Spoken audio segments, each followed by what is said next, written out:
آپ کی اس بستی میں الحمدللہ صبح سے لے کے اور آدھی رات تک،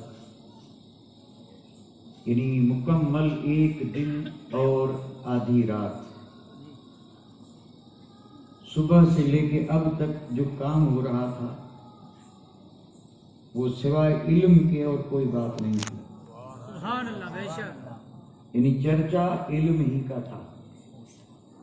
امتحانات ہوئے، نتائج نکلے، اور اس کے بعد بچوں نے الحمدللہ ثم الحمدللہ اپنے اساتذہ اور اپنے والدین کی کاوشوں اور کوششوں کو ہمارے سامنے پیش کیا۔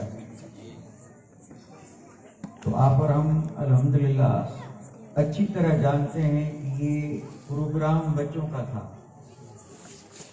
یعنی یہ پروگرام جو ہو رہا ہے یا جو ہوا، یہ نہ تو میرا اور نہ آپ کا، یہ سارا پروگرام جو تھا یہ بچوں کا تھا۔ اور بڑے آج سننے آئے تھے، سنانے نہیں۔ اور حقیقت میں ہم بھی سننے آئے اور آپ بھی سننے آئے، اور بچوں نے خوب سنایا، اور بچوں سے بھی زیادہ الحمدللہ بچیوں نے سنایا۔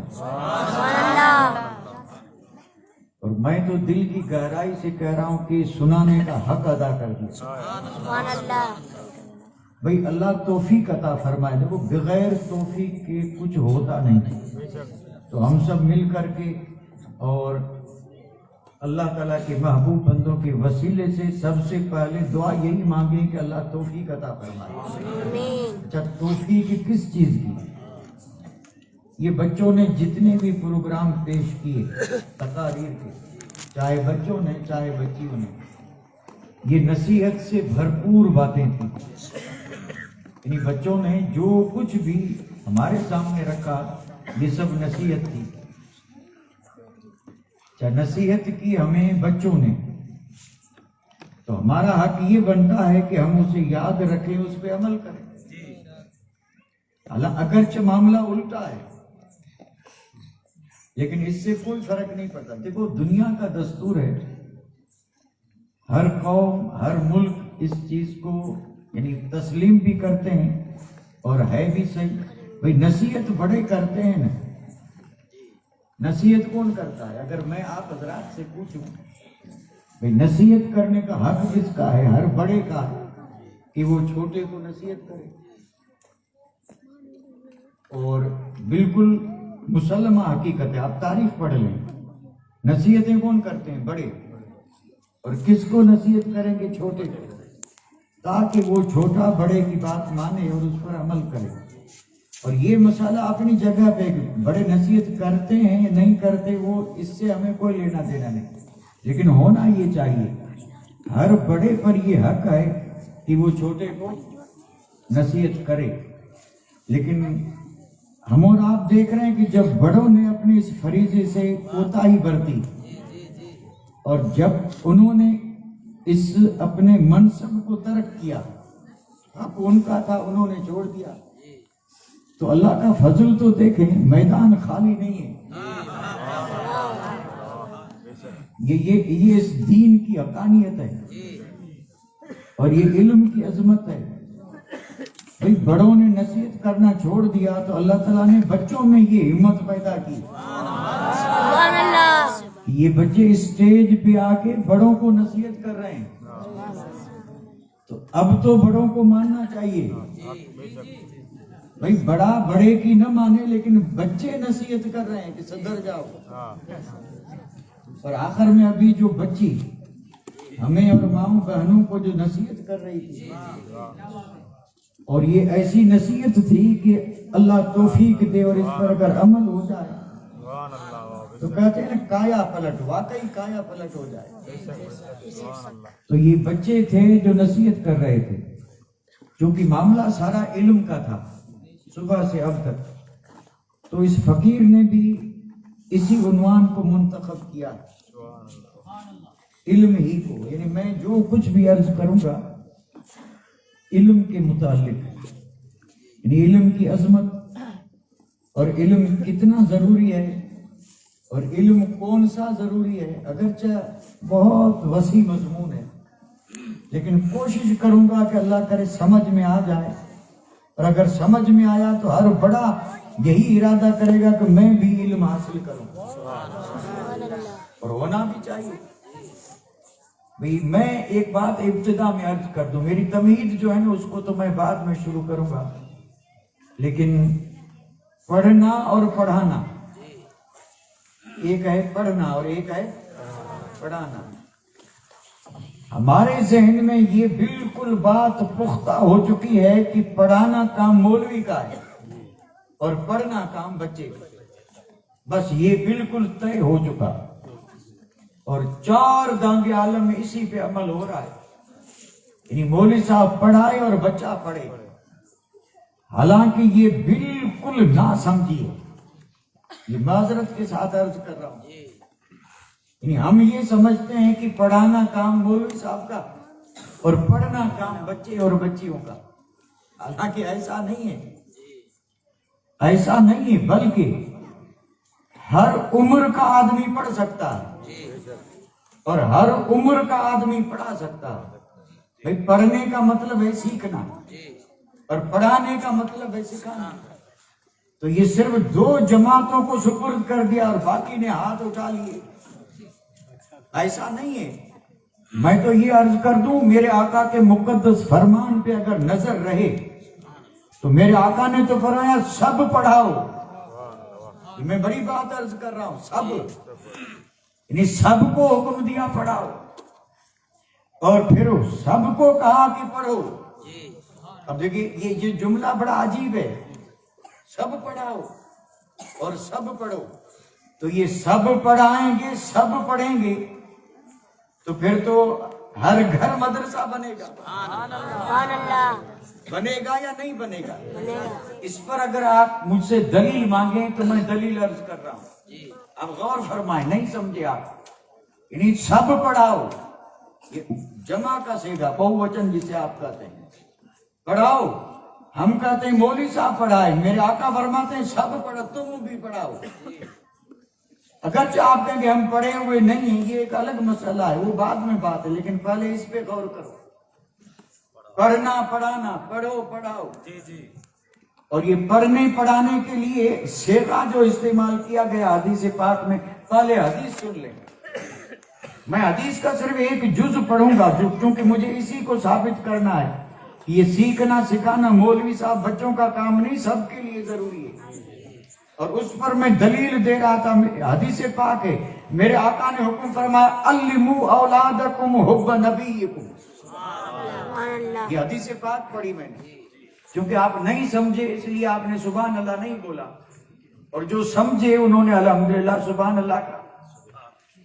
حدیث کے الفاظ ہیں علموا اولادکم، یعنی سکھاؤ تم اپنے بچوں کو، تو ظاہر بات ہے بچے ہیں تو سکھاؤ، حکم دیا جا رہا ہے ماں باپ کو، تو کیا سارے ماں باپ عالم ہیں کہ بچوں کو سکھائیں؟ یعنی اولادکم، اپنی اولاد کو سکھاؤ، اور حکم کس کو ہے؟ ماں باپ کو۔ تو بتائیے یہ پہلا حکم ہے، اور یہ گھر گھر کے اندر، یہ مکتب مدرسے تو بعد میں ہے، اور یہ شروع ہی سے ماں باپ کو حکم دیا تم سکھاؤ۔ اب اگر کوئی ماں باپ کہے کہ میں پڑھا ہوا نہیں سکھاؤں کیا، تو میرے آقا نے فرمایا پڑھنے پڑھانے کی بات بعد میں کر، پہلے اپنے نبی کی محبت سکھا۔ تم اپنے بچوں کو اپنے نبی کی محبت سکھاؤ، اور اگر ماں باپ محبت ہوگی تب سکھائیں گے، جب نبی سے محبت ہوگی تب نہ سکھائیں گے۔ اور یہ بھی آپ اور ہم جانتے ہیں کہ ایمان نام ہی محبت رسول کا ہے، اگر محبت نہیں تو ایمان نہیں، اور ایمان ہے تو محبت ہے، تو اس پر شکر ادا کریں۔ اور ماں باپ سے کہا جا رہا ہے پہلے بچوں کو سکھائیں، تو پہلا استاد کون بنا؟ یہ مکتب والا استاد نہیں، پہلا استاد ماں اور باپ ہیں، یہ سکھائیں۔ اور اس میں پھر حدیث تو آگے بھی ہے، تین حدیث میں 3 چیزوں کا حکم دیا گیا، یعنی علموا اولادکم حب نبیکم وحب آل نبیکم وحب تلاوت القرآن۔ ہر ماں باپ کو یہ حکم ہے، نبی، آل نبی اور قرآن، یعنی تعلیم دو اپنے بچوں کو 3 چیزوں کی۔ اور قسم رب کی، جس گھر میں ماں باپ بچہ ہوش سنبھالے اور اسے یہی تعلیم دیں تو وہ بچہ بڑا ہو کے بے نمازی نہیں، نمازی بنے گا، اور وہ بچہ بڑا ہو کر کے سنت کا تارک نہیں بلکہ سنت سجانے والا بنے گا۔ اگر بچی ہے تو وہ بچی بڑی ہو کر کے بے پردہ نہیں بلکہ پردے کا اہتمام کرنے والی نظر آئے، کیونکہ یہ سب حب نبی، حب آل نبی اور قرآنی تعلیم کے تقاضے ہیں، سب کو حکم ہے۔ اور اس کو اگر آپ کوئی نام دیں تو میں کہوں گا یہی تربیت ہے۔ اس لیے آپ اور ہم بارہا علماء سے سن چکے ہیں کہ ایک بچے کا پہلا مدرسہ جو ہے نا وہ ماں کی گود ہے، یہ پہلا مدرسہ ہے۔ یہ مکتب، یہ مدرسے، یہ دارالعلوم، یہ یونیورسٹیاں، یہ جامعات، یہ سب بعد میں ہیں۔ پہلا مدرسہ ماں کی گود ہے، تو اب جیسی گود ہوگی ویسی پرورش۔ پہلے مدرسے سے جو تعلیم ملے گی وہی تو تعلیم آگے چل کے ترقی پائے گی۔ اس لیے میرے آقا نے فرمایا شادی کرنے والوں سے کہ اگر شادی کرنی ہے تو حسن والی نہیں، دولت والی نہیں، دھن والی نہیں، خاندان والی نہیں، بیوی پسند کر دین والی، تاکہ وہ جس بچے کو گود میں پالے گی وہ دیندار ہوگا۔ خیر، اس طرح بات بڑھے گی اور سمیٹنا مشکل ہوگا۔ اور ہم دیکھیے، میں آج حقیقت میں تقریر کرنے نہیں، میں نے پہلے ہی عرض کر دیا کہ پروگرام بچوں کا تھا، اور ہم تو ان بچوں کے اس پروگرام کو وسیلہ بنا کے دعا مانگیں گے کہ اللہ ہمیں ان کے کتھن اور ان کے کہے ہوئے پر عمل کرنے کی توفیق عطا فرمائے۔ یہ دعا مانگیں گے ہم، اور کچھ نہیں، کیونکہ الحمدللہ یہ بڑی بابرکت محفل ہے اور اس میں یقیناً دعائیں قبول ہوں گی، کیونکہ بچے ہیں نا، بچے بچیاں آپ نے دیکھا نبی، تو ظاہر بات ہے یہ آمین کہیں، یہ دعا مانگیں، کیا قبول نہیں ہوگی؟ بڑی بابرکت محفل ہے۔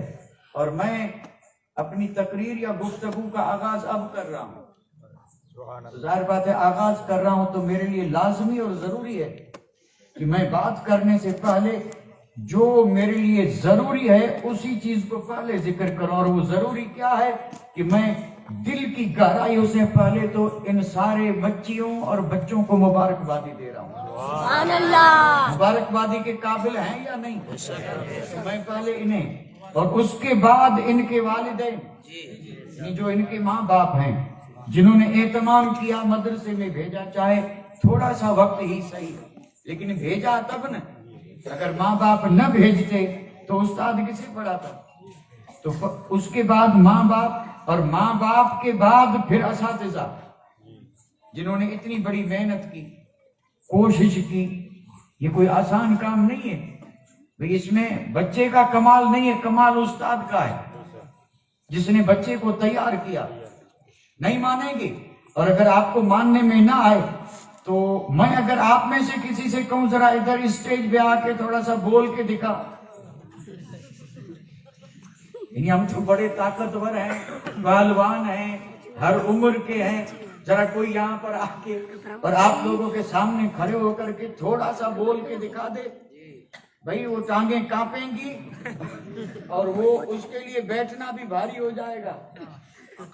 کھڑا تو ہو گیا، بیٹھنا آ کے تجربہ کر کے دیکھ لے۔ بیٹھے ہیں تو ہمت ہوتی ہے کہ نہیں بول جائیں گے، لیکن آ کے دیکھیں، سامنے آ کے دیکھیں کہ کیسے بولا جاتا ہے۔ بڑوں کا حال یہ، اور یہ بچے بول رہے ہیں، یہ بچے بول رہے ہیں، یہ کوئی تو کاوش اور محنت ہے جو ان کو اتنی ہمت دے گئی ہے۔ یہ سب استاد کی محنت ہے جس نے انہیں کافی محنت سے تیار کیا۔ تیار کرنے میں بھی یہی نہیں کہ صرف مضمون بلکہ الفاظ کا بھی خیال رکھنا ہے، اور پھر اس کے سامنے بچہ بیچ میں ہے، سامنے عوام ہے، پیچھے علم والے ہیں، اور بیچ میں چھوٹا سا بچہ. ظاہر بات ہے خیالات کے طوفان تو ہوں گے، لیکن یہ تنکا ہلا نہیں ہلا. اور اس نے جو کچھ بھی عرض کر دیا کر دیا، بڑوں کو بھی حیرت میں ڈال دیا، بڑوں کو حیرت میں ڈال دیا. یہ کمال علم کا ہے، علم کا. تو اس کے بعد میں مبارکبادی دے رہا ہوں مدرسے کے منتظمین، اور بعد میں آپ تمام سامعین، یہ تمام سامعین جو یہاں بیٹھے ہیں، یہ بھی الحمدللہ مبارکبادی کے قابل ہیں. یہ رات دیر گئے تک آپ بیٹھے ہیں. کیوں بیٹھے ہیں؟ اس لیے کہ بچوں کا پروگرام ہے. بڑے کا ہوتا تو آپ آتے بھی نہیں. یہ ہمارا تجربہ ہے. آتے ہیں لیکن اتنی تعداد میں نہیں، اس سے بھی چوتھا حصہ یا آدھا ہوتا. الحمدللہ یہ آپ کا شوق ہے، اور آپ بچوں کا پروگرام سننے آئے، کیونکہ بات علم کی ہے. اللہ اکبر، علم نور ہے. اللہ سب کے سینے کو اس نور سے پر نور کر دے، پر نور کر دے. اور پھر جو لوگ اس مدرسے کی خدمت کر رہے ہیں، اب ان کے نام لینے کی ضرورت نہیں ہے. کیا ضرورت ہے بھائی میں یہ کہوں کہ وہ پرمکھ صاحب ہو، نائب صاحب ہو، فلاں صاحب ہو، فلاں صاحب.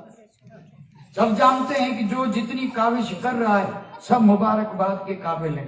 اللہ تعالیٰ سب کی کوشش کو قبول فرمائے. اب میں ذرا علم کے حوالے سے ایک چھوٹی سی تمہید عرض کرنے جا رہا ہوں. ذرا غور سے سن لیں، بڑے غور سے سنیں. اسی میں پیغام بھی ہے اور اسی میں نصیحت بھی ہے. اور اگر یہ سمجھ میں بات آ گئی تو میں سمجھوں گا سب کچھ سمجھ گئے.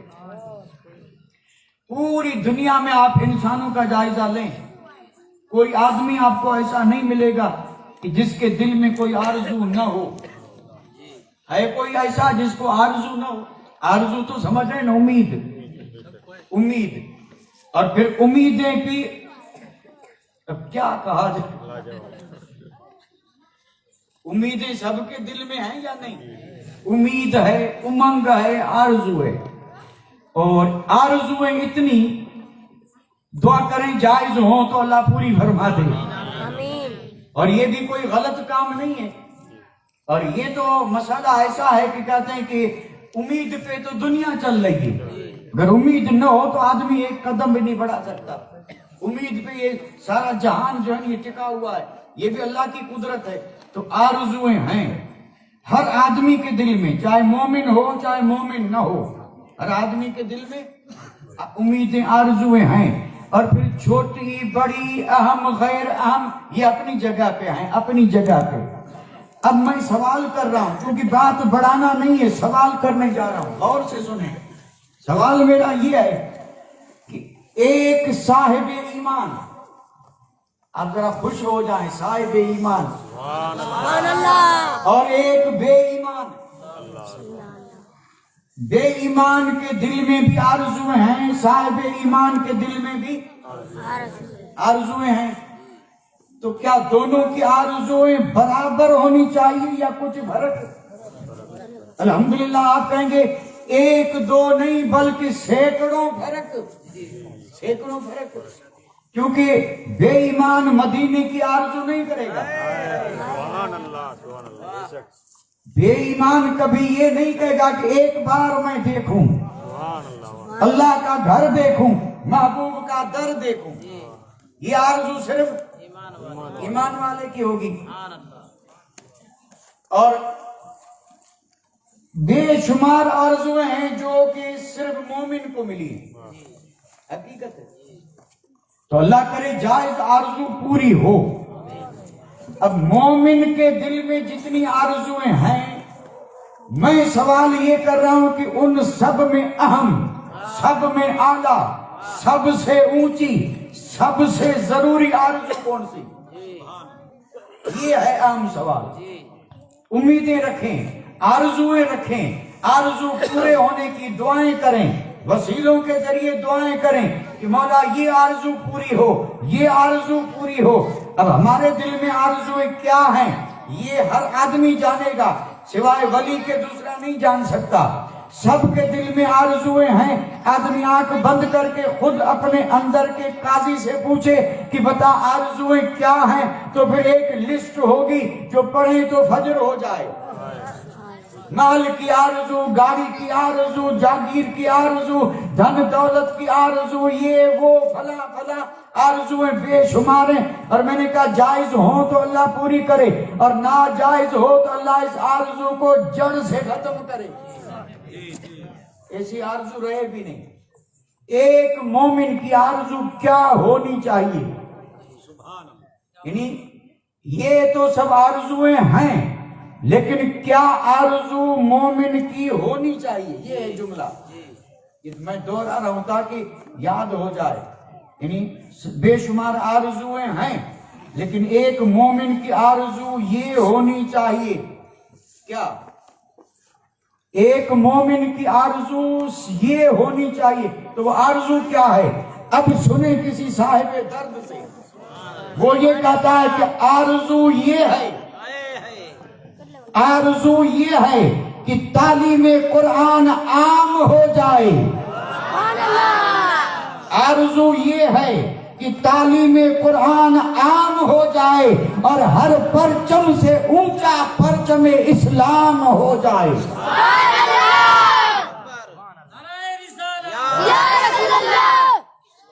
فیضان اکبری، فیضان محمودی، زبردست بات ہے, زبردست, کوئی معمولی بات نہیں ہے.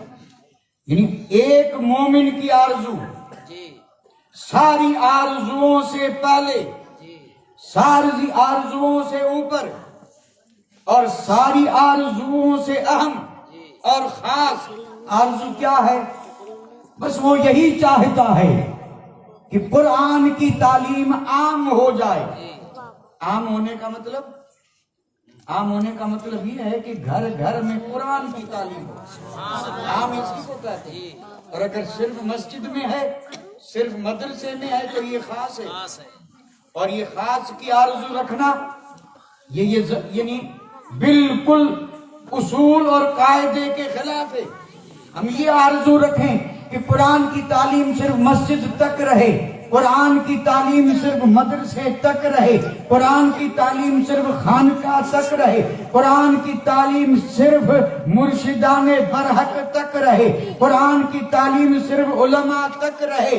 نہیں, ہرگز نہیں. بلکہ مومن کی آرزو یہ ہے کہ قرآن کی تعلیم مدرسوں سے نکلے, مسجد سے نکلے, خانقاہ سے نکلے, مخصوص جگہوں سے نکلے, اور یہ قرآن کی تعلیم اتنی عام ہو جائے کہ مومن کا کوئی گھر ایسا نہ ہو کہ وہ گھر ہو اور تعلیم نہ ہو. نہیں, بلکہ جہاں مومن کا گھر ہو وہاں قرآن کی تعلیم ہو. اس طرح عام ہو جائے. یہ ہے آرزو. اور یہ آرزو سب کی نہیں, مومن کی. اور حقیقت میں جو واقعی سچے مومن ہیں, انہوں نے اپنی زندگی میں اس آرزو کو سب کے سامنے پیش کر کے دکھا دیا. انہوں نے اپنی زندگی اسی کے لیے وقف کر دی کہ ہماری آرزو یہ ہے کہ قرآن کی تعلیم عام ہو اور گھر گھر قرآن کی تعلیم پہنچے. اس پر میں ایک سوال کروں تو کر سکتا ہوں, آخر ایسی آرزو کیوں؟ قرآن کی تعلیم اتنی عام ہو جائے تو قرآن کی تعلیم عام ہوئی تو ہوگا کیا؟ قرآن کی تعلیم جب عام ہوگی تو ہوگا کیا؟ تو ہوگا یہ کہ پھر کوئی بے دین نظر نہیں آئے گا. یہ جو آج معاشرے میں جدھر دیکھیں, چاہے مرد چاہے عورت, یہ جو دینداری کم ہے اور بے دینی کا راج ہے. اس وقت راج کس کا ہے؟ بے دینی کا. یعنی ظاہر میں تو ہندوستان پہ چاہے جس کا راج ہو, اس کی بات نہیں کر رہے ہیں. ہم مسلم معاشرے کی بات کر رہے ہیں. اسلام, مسلم, ہمارا معاشرہ, ہمارا سماج, ہماری سوسائٹی, ہمارا محلہ, ہمارا گاؤں, ہمارا جو کریں اس میں دیکھیں راج کس کا ہے. اور راج کس کا ہے تو دیکھنا یہ بھی پڑے گا کہ راج ہونا کس کا چاہیے.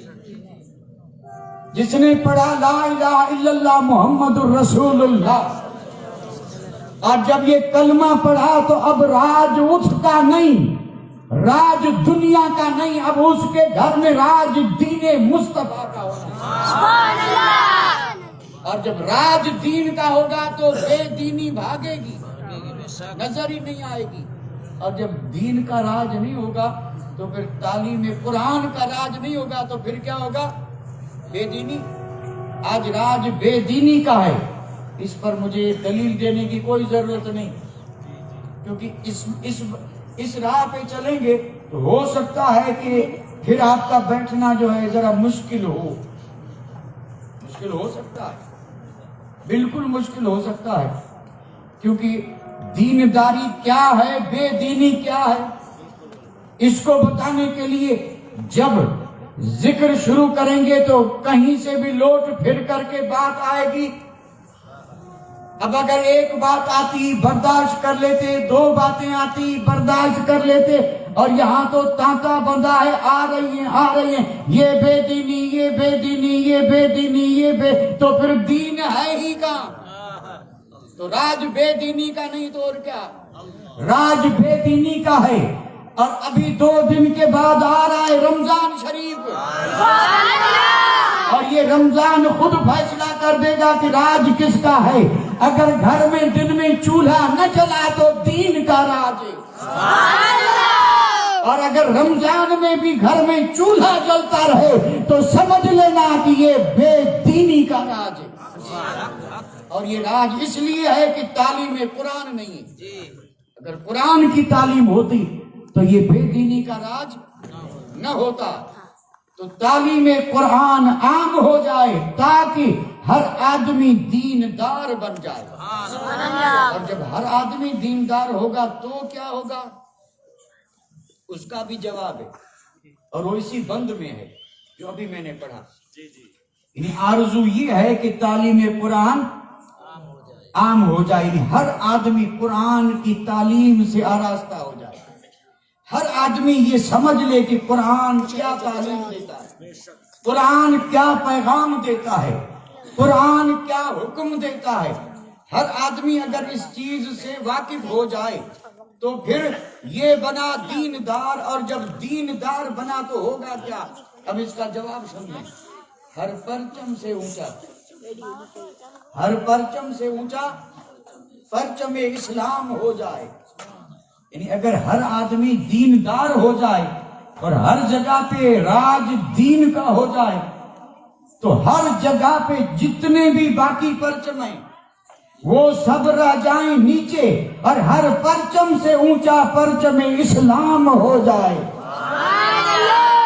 ہر پرچم سے اونچا، اور ظاہر بات ہے جس کا پرچم کا اونچا، بول بالا اسی کا، شان و شوکت اسی کی، عظمت بھی اسی کی، عزت بھی اسی کی، فضل و کمال والا بھی وہی۔ اور پھر دوسرے ان پرچموں پہ کسی کی نظر جائے گی نہیں، جہاں سے نظر اٹھی سب کی نظر اس پرچم پہ جائے گی، اور اس پرچم ہی سے پتا چلے گا کہ یہاں بے دینوں کا کوئی گزر نہیں، یہاں سب دیندار ہیں، اس لیے یہ پرچم یوں بلند نظر آ رہا ہے۔ تو ہم بھی سب کوشش یہی کریں کہ ہماری بھی آرزو یہ ہو کہ تعلیم قرآن عام ہو جائے، اور ہمارے یہاں اس وقت قرآن کی تعلیم عام ہونے کے لیے جو ذرائع ہیں اور جو جگہیں ہیں ان میں پہلا ہے مکتب، پھر مدرسہ، پھر دارالعلوم، پھر الجامعہ، یونیورسٹی، الکلیہ۔ یہ اوپر کے نام رہنے دیں، اوپر کے نام جو ہے نا وہ رہنے دیں، حالانکہ ایسی بات نہیں کہ وہ چیزیں یہاں نہیں۔ یہ الجامعہ لونی شریف میں موجود ہے۔ جامعہ کا معنی ہے یونیورسٹی، اور یہ یونیورسٹی دنیاوی علوم کے لیے نہیں، یہ یونیورسٹی دین محمدی کے علم اور قرآنی تعلیم کی یونیورسٹی ہے۔ پہلے یہ چیزیں ہمارے یہاں نہیں تھی، لیکن اب الحمدللہ یہ بھی، لیکن وہاں تک نہیں پہنچ سکتے تو سب سے پہلے مکتب پھر مدرسہ۔ یہ تو ہر گاؤں ہر محلے میں ہے یا نہیں؟ تو پھر ہر مومن کی آرزو یہی ہونی چاہیے کہ قرآن کی تعلیم عام ہو. تعلیم مل رہی ہے مدرسے سے, تو جہاں بچے آ رہے ہیں گھنٹہ نکال کے بوڑھے بھی آ جائیں, بڑے بھی آ جائیں, ہر آدمی آ جائے, تاکہ وہ بھی اس تعلیم سے کچھ حصہ پا سکے. زیادہ نہ صحیح. کیا ابھی ہمیں اتنا بھی سمجھ میں نہیں آیا کہ یہ چھوٹے چھوٹے بچے کلام الہی پڑھ رہے ہیں اور ہم پہلوان اور رستم زمانہ بن کے پھر رہے ہیں؟ ہمت اتنی نہیں کہ قرآن پڑھ سکیں. ہے ہمت؟ کوئی نہیں بولے گا. اور اگر کسی میں ہمت ہو تو پھر 12 مہینے آئندہ جب یہ جلسہ ہو تو اٹھ کر کے کہے حضرت 12 مہینے میں قرآن پڑھ لیا ہے. اور پڑھ سکتا ہے ہر آدمی, اور پڑھنا ضروری بھی ہے, لازمی ہے, ضروری ہے. جب تک پڑھے گا نہیں, پڑھنے کے بعد پھر سمجھنا ہے, اور یہاں پڑھے بھی نہیں تو سمجھیں گے کیا. اس لیے تعلیم بہت ضروری ہے. اچھا ایک مسئلہ بتا دوں, یہ ضمنی بات ہے, وہ میری تقریر جو ہے نا وہ ابھی وہیں ہے, ایک ضمنی بات عرض کر رہا ہوں. نماز ہم پہ فرض ہے یا نہیں؟ عاقل بالغ مسلمان اس پہ نماز فرض ہے, بچے پہ نہیں ہے. جیسے ہی بالغ ہوا نماز, بچہ ہو یا بچی, وہ مکلف بنا, نماز فرض. اب جب نماز فرض ہوئی تو علماء سے پوچھیں اس نماز کے جتنے بھی مسائل ہیں ان کے لیے حکم کیا ہے؟ اب پوچھ لیں مسئلہ, میری بات سمجھ میں نہ آئے تو چونکہ اب تو دار افتاح موجود ہیں اور ہم اپنے مسائل لے کے وہاں پہنچ جاتے ہیں اور وہاں سے فتویٰ لے کے آتے ہیں, تو ذرا یہ مسئلہ بھی لے کے جائیں, مفتی صاحب سے کہیں ذرا فتویٰ دو. نماز پڑھنا فرض ہے, لیکن نماز کے مسائل سیکھنا اس کا حکم کیا ہے؟ تو اگر اس کے پاس علم ہوگا اور اگر وہ نام کا مفتی نہیں مفتی ہوگا, کیونکہ ابھی مفتی بہت گھوم رہے ہیں اور کوئی شہر خالی نہیں ہے. اب تو باہر سے جو امام آتا ہے وہ پہلے ہی ظاہر کرتا ہے مفتی ہوں, حالانکہ پڑھا کچھ بھی نہیں. یہاں ظاہر ہو گیا, لوگ فخر کرتے ہیں کہ ہمارے امام مفتی ہیں. سبحان اللہ, بھائی مفتی ہیں تو کہا کس نے؟ اسی نے تو کہا. اب اس کے کہنے پہ آپ نے اسے مفتی مان لیا, اور جو واقعی مفتی ہے اس کو مانتے نہیں. عقل تو دیکھیں, حیرت کی بات, حد ہو گئی, حد ہو گئی.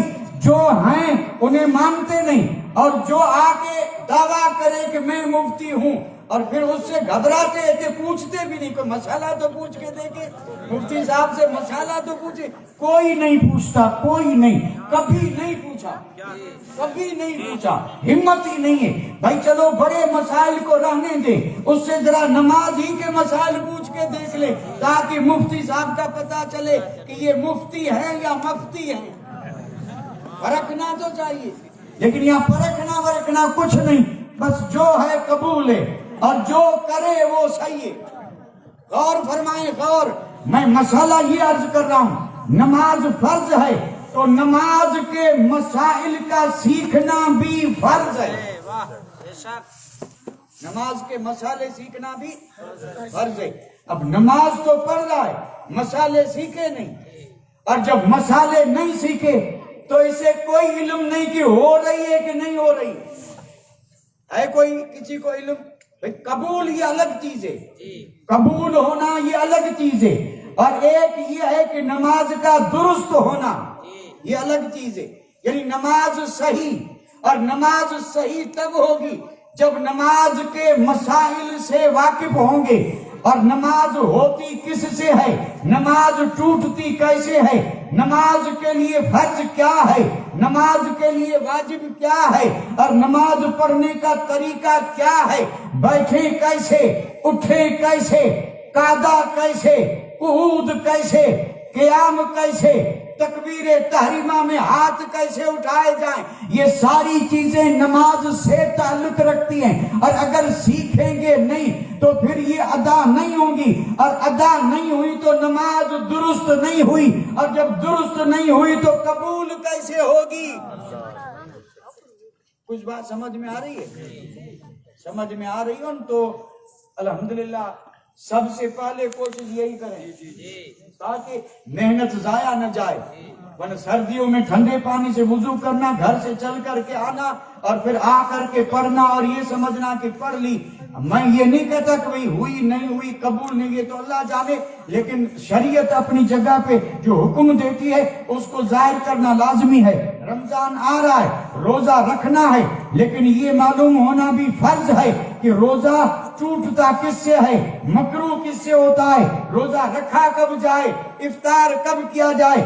یہ نہیں کہ دروازے بند کر کے اندھیرا کیا جائے اور کہا جائے کہ سحری کھا لے اور روزہ ہو جائے. نہیں نہیں، اس کا تعلق وقت سے ہے، نماز کا تعلق بھی وقت سے ہے. وقت سے پہلے نماز فرض نہیں، اور یہ سحری کا وقت ہے، افطار کا وقت ہے، روزے کے مسائل ہیں، بے شمار مسائل ہیں. جو عبادت ہم پہ فرض ہے اس عبادت کے مسائل سیکھنا بھی فرض ہے. مجھے یہ حق نہیں پہنچتا. اگر مجھے آپ حق دیں، اور یہ بہت زبردست بھاری بات ہے، مجھے اگر آپ حق دیں تو ایک آدمی 40 سال سے نماز پڑھ رہا ہے، 40 سال سے، بڑا متقی نمازی ہے، سارا گاؤں جو ہے نا اس کی تقوی اور نماز پہ مہر لگا دے گا کہ بڑا متقی ہے. اور ایسے متقی سے اگر میں کہوں کہ حاجی صاحب فلاں صاحب ذرا مجھے الحمد سنا دیں، کیسے پڑھتے ہیں؟ الحمد شریف سنا دیں کہ آپ کیسے پڑھتے ہیں. اچھا، الحمد کے بعد آپ جو سورت پڑھتے ہیں ذرا سنائیں تو. جب سنائیں گے تب نہ پتا چلے گا صحیح ہے یا غلط. کوئی سنائے گا بھی نہیں اور نہ کبھی یہ سوچا کہ سناؤں. کیوں نہیں بھائی؟ اس میں شرم کائے کی؟ یہ قرأت ہے جو فرض ہے، درست نہیں ہوگی تو نماز نہیں ہوگی. تو نماز پڑھیں بعد میں، پہلے درست کر لیں. عطیات سنوں تو، اور یہ جو وتر میں دعائے قنوت پڑھتے ہیں، ضروری ہے نماز میں دعائے معصورہ. خیر بات بڑھا نہیں رہا ہوں، بلکہ ضروری ہے تعلیم قرآن. تعلیم قرآن یہ ہے کہ جتنے بھی فرائض ہیں اللہ تعالیٰ نے بندوں پر جو عبادتیں فرض کی ہیں، ان عبادتوں کے مسائل جاننا یہ بھی فرض ہے.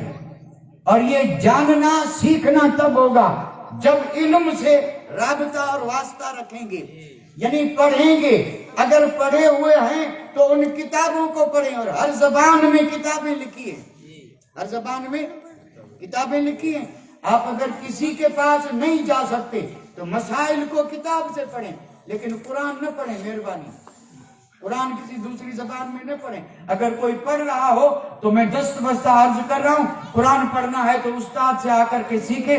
انگریزی میں، ہندی میں، گجراتی میں قرآن نہ پڑھیں. اب میرے لیے فتویٰ منگانا چاہیں تو کہیں سے بھی منگا لیں، میرے لیے منگائیں کہ فلاں نے کہا تھا نہ پڑھیں. اور میں اس لیے کہہ رہا ہوں کہ قرآن اللہ کا کلام ہے، اور یہ کلام سوائے عربی زبان سیکھے دوسری زبان میں صحیح پڑھ ہی نہیں سکتے، نہیں پڑھ سکتے. کیوں؟ اس لیے کہ اس کے حروف کے مخارج ہیں، اور باقی زبانوں میں وہ حرف ہیں نہیں تو پڑھیں گے کہاں سے؟ اور پھر باقی زبانوں میں شد نہیں ہے، مد نہیں ہے، جزم نہیں ہے. جب یہ چیزیں ہیں نہیں تو لائیں گے کہاں سے؟ اور جب نہیں لا سکیں گے تو پڑھیں گے کیسے؟ غلط پڑھیں گے. لہذا اگر کلام الہی پڑھنا ہے تو پھر کلام الہی کو اسی زبان میں پڑھنا سیکھیں جس میں رب نے نازل فرمایا اور جس نے مصطفیٰ نے صحابہ کو پڑھایا. اور یہ ضروری ہے.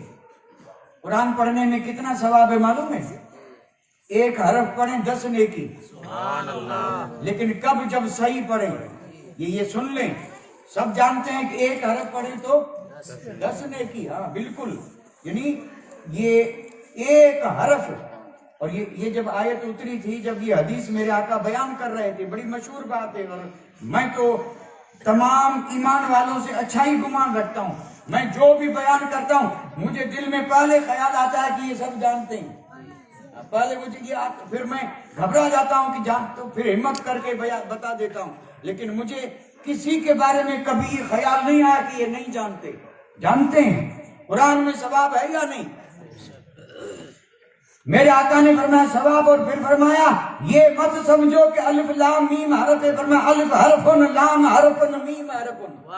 یہ سورہ بقرہ میں 3 جو حروف مقطعات ہیں، مانا اللہ جانے رسول جانے، لیکن میرے آقا نے فرمایا تم یہ مت سمجھنا کہ الف لام میم یہ حرف ہے، نہیں، بلکہ یہ 3 حرف ہیں۔ الف ایک حرف ہے، لام ایک حرف ہے، اور میم ایک حرف ہے، اور ہر حرف پر یہ نیکیاں ہیں۔ تو اندازہ فرمائیں اتنی نیکیاں مل رہی ہیں، لیکن عرض کروں ملیں گی کب؟ جب صحیح پڑھیں گے۔ ملیں گی کب؟ جب صحیح پڑھیں گے، اور اگر صحیح نہیں پڑھیں گے تو ملنا تو دور کی بات ہے، جو دامن میں ہے وہ بھی جائے گا، وہ بھی جائے گا۔ جہاں قرآن مجید میں زبر لکھی ہے زیر پڑھ دیں گیا سب، بالکل حقیقت عرض کر رہا ہوں۔ اس لیے قرآن پڑھنے میں ضروری ہے اس کا، بچے صحیح پڑھیں گے کیونکہ بچے استاد سے پڑھیں۔ ایک مثال عرض کر دوں، یہ جو ہم سورہ فاتحہ پڑھتے ہیں، اور سورہ فاتحہ پڑھتے ہیں الحمدللہ رب العالمین الرحمن الرحیم مالک یوم الدین ایاک نعبد و ایاک نستعین اہدنا الصراط المستقیم صراط الذین انعمت علیہم غیر المغضوب علیہم ولا الضالین۔ صحیح پڑھا نہیں؟ یہ نہیں کہیں غلطی ہوئی؟ میں نے سبق سنا ہے اور آپ سے پوچھا ہوں صحیح پڑھا کہ نہیں، آپ تو کوئی جواب نہیں دے رہے۔ اس میں آپ نے یہ سنا نا انعمت علیہم، تا پر کیا ہے؟ زبر ہے نا، اور نعوذ باللہ اگر کوئی اس میں پیش پڑے، میں صرف سمجھانے کے لیے نہیں، سمجھانے کے لیے عرض کر رہا ہوں انعمت علیہم، اور اگر کوئی یہاں کہے انعمت علیہم، اب مسئلہ پوچھے مفتی صاحب سے کیا ہوا؟ جس نے یہ کہا اس کا بنا کیا؟ اور اس نے کہا کیا؟ صرف ایک زبر کی جگہ پر پیش پڑا اور معاملہ پورا الٹ گیا، پورا عربی عربی۔ ہاں، اس میں ایک زیر زبر کی غلطی سے آدمی ایمان سے نکل جاتا ہے۔ اس کا معنی یہ ہے صراط الذین انعمت علیہم، بندہ دعا مانگتا ہے کہ مولا مجھے وہ راستہ دے جو ان لوگوں کا ہے جس پر تو نے انعام کیا، انعمت، تو نے انعام کیا، مولا وہ راستہ دے جو ان لوگوں کا جس پر تو نے انعام کیا۔ اور اس جگہ اگر کوئی کہے انعمت تو مانا ہوگا میں نے انعام کیا۔ نعوذ باللہ، کیا خدا بن گیا جو انعام کر رہا ہے؟ اتنا فرق پڑ گیا، صرف تا اور تو۔ سوچا کبھی غلط اور صحیح کہتے کس کو ہیں؟ اور یہ جو زور دیا جا رہا ہے وہ صرف اس لیے ہے کہ قرآن صحیح پڑھنا ہے تو مدرسے میں پڑھیں، قرآن صحیح پڑھنا ہے تو کسی قاری سے پڑھیں، قرآن صحیح پڑھنا ہے تو کسی عالم سے پڑھیں، اور آدھے سے بھی نہیں۔ یہ جو نیم حکیم ہے وہ جان کی خطرہ ہے، آپ کی بات نہیں ہو رہی ہے۔ بڑی مشہور مثال ہے، نیم حکیم خطرہ جان، نیم ملا خطرہ ایمان، یعنی آدھا جو ہے نا، آدھا بڑا نقصان ہے اس میں۔ اگر حکیم آدھا ہے تو جان کو خطرہ، اور عالم ہے علم نہیں، آدھا ہے نیم ملا، ملا خود بھی پڑھنا نہیں جانتا دوسرے کو تو وہ ایمان کو خطرہ ہے۔ اس لیے پڑھانے والا بھی وہ ہو جو صحیح پڑھے۔ تو عرض یہ کر رہا تھا کہ یہ علم اور علم کا سیکھنا بہت ہی ضروری ہے۔ بہت بات بڑھ گئی حاجی صاحب، اتنا بڑھانا مقصد نہیں تھا، کیونکہ جو عرض کرنا تھا وہ تو ابھی باقی ہے، اور ٹائم تو کسی کا انتظار کرتا ہی نہیں ہے، اور یہ اتنا جلدی ویسے نہیں جاتا۔ ہم جب تقریر کرنے بیٹھے ٹائم بہت جلدی جا رہا ہے، جہاں بھی آئے تقریر کو ٹائم ذرا سی بھی مہلت نہیں دیتا، اور ویسے کبھی کبھی ٹائم کاٹے نہیں کرتا، دیکھتے دیکھتے ابھی 5 ہوئے 10، یعنی 10 منٹ ایسے بیتے جیسے دن گزرا۔ 10 منٹ بڑے بھاری اور مشکل، اور کہیں 1 گھنٹہ پتہ بھی نہیں چلا، اور ٹائم ہو جاتا ہے۔ لیکن ایک بات عرض کر رہا ہوں، علم سیکھیں، قرآن سیکھیں، اور میرے آقا کا فرمان سب کے لیے ہے، اطلب العلم، یہ حدیث ہے، آپ نے بھی کئی بار سنی۔ اس کا ترجمہ یہ ہے کہ اے ایمان والو